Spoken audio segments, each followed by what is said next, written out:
Now that we have the perfect weapon, it must be laser focused on the point in history that has been the catalyst for most, if not all, of our current failures.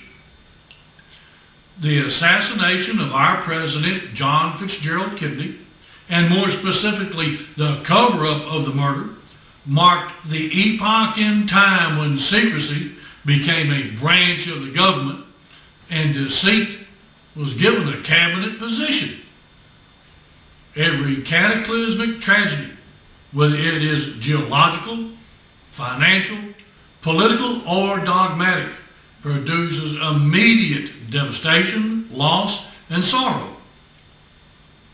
This first chapter of disaster is soon dwarfed, however, by an even more destructive, longer-lasting shockwave, tsunami, or giant ripple effect of even deeper misery.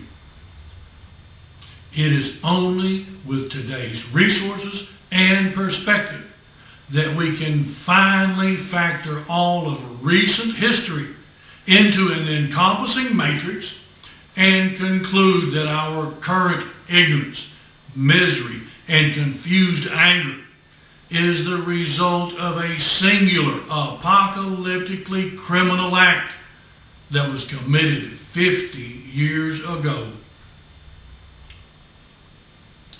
Sometimes it takes a while before the real genesis or origin of devastation can be identified and understood.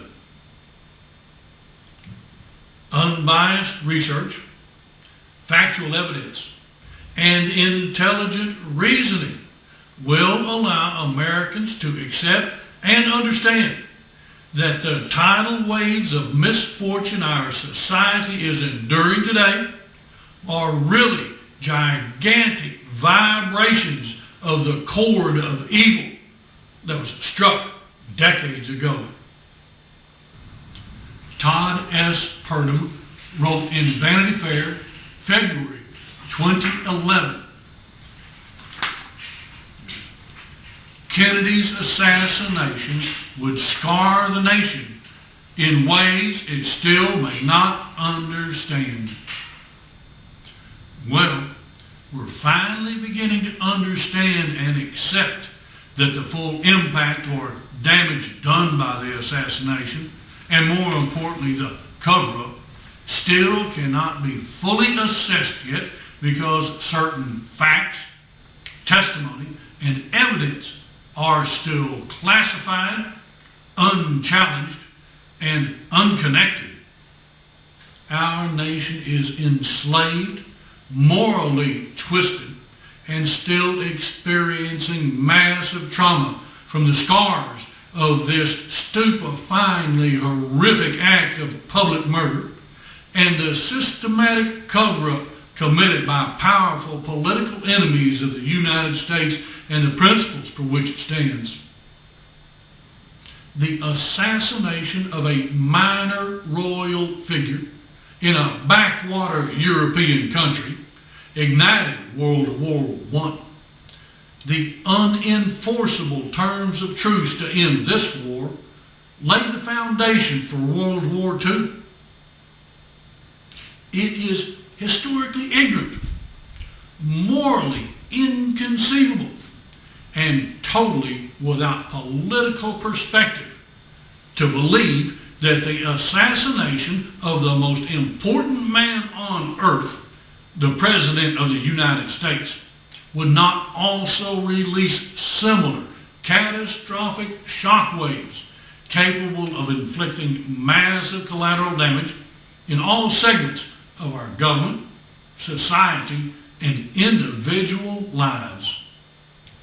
Yet, this is exactly how history has been written and continually replayed by the powerful and their puppets. We have been told and sold a bitter, unbelievable myth that the public killing of JFK was a fluke of coincidence with a heartbreakingly tragic melody. According to authorities, this modern-day Shakespearean tragedy opened on 11/22/63 and closed on 11/24/63 with yet another ironic twist of fate that required incalculable odds. The killing of Lee Harvey Oswald by Jack Ruby has been recorded and reframed as just another odd set of circumstances in a weekend full of them, and the curtain was drawn to seal the darkness.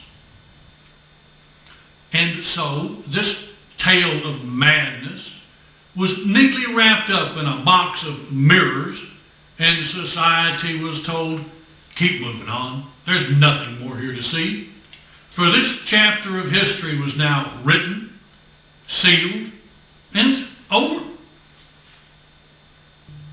Our suspicions were supposed to be buried with Lee Harvey, and our sorrows and broken hearts salved with uncomplaining rumination of our frailty and reliance upon the mercy of the fates. The shadowy half-truths and outright lies left to us by our tyrants and traitors must be intelligently attacked and emotionally abandoned, however, because the only thing that is perilous or paralyzing to mankind is ignorance of and or denial of the truth. The American public has been denied access and hooded from the absolute blindingly apparent truth about 11/22/1963. Consequently, our nation remains imprisoned by ignorance, tortured by greed, and suffering from hopelessness until we demand justice for the ages, for ourselves, and for our children's birthright. The measure of a man is not in millions made, miles traveled, or even loves fulfilled. The cubit of stature is the magnitude of misery and evil possessed by the enemies that he chooses. When asked why he felt compelled to explore, experiment, and explain the cosmos, Stephen Hawking replied, I felt that if I could understand something, then in a sense I was the master of it. Therefore, mastery of our times and command of the complex forces of evil that are at work today can only come from an understanding of why JFK was assassinated and, more importantly, how the cover-up conspiracy has impacted and negatively affected us. 4 examples of the damage that has been done are that our economy, national defense, bureaucracy, and social values have been warped and compromised. The government took a giant step towards tyranny at this moment in time when the truth was locked up and treachery was paroled and hired to patrol our streets. The blockade erected by decades of pathetic excuses, lethargic complacency, and greedy selfishness have kept us from being able to summon the energy, determination, and courage that is necessary to fight for the truth. With the truth, we can overthrow our tyrants, both living and dead. The obstacles or barriers that limit us have assumed a benign shadow identity that is cloaked with statements such as this. Number 1, 1963, that was a long time ago. Number 2, I had nothing to do with it, and it doesn't have anything to do with me. Number 3, there ain't no money in it for me to solve this crime against humanity. This casual attitude towards unfulfilled justice and the moral principle of a good man doing nothing is exactly what has allowed evil, greed, and tyranny to poison our country and guarantee its ruin. The battle against evil in its current embodiment is not glamorous. It may not even be televised, but it has been deeded to our generation, and triumph over such a formidable enemy has never been easy or painless. Victory is prophesied, however, and even guaranteed if we follow the spiritual principles that are available to us. The size and massiveness of our task favorably places our nation and society at the precipice of being able to achieve record heights and accomplish the undreamed of. But we got to get started on seeking a cure for the cancerous maladies that are afflicting our country. The answers we want and direction we need will be provided to us along with the strength that it will require via our willingness to identify the tumorous lies and betrayals, isolate them, and measure their rings of growth to determine the appropriate action necessary to annihilate them from the face of this earth.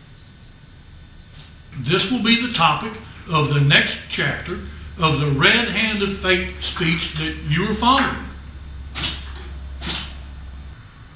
My generation must grasp the sword of justice, shield ourselves with the truth, and shoulder the burden of judgment that history will bestow upon us if we fail to fight for our freedom and our children's future. I ask everyone to join the Free Hand for Truth Party and drive a dagger into the heart of hate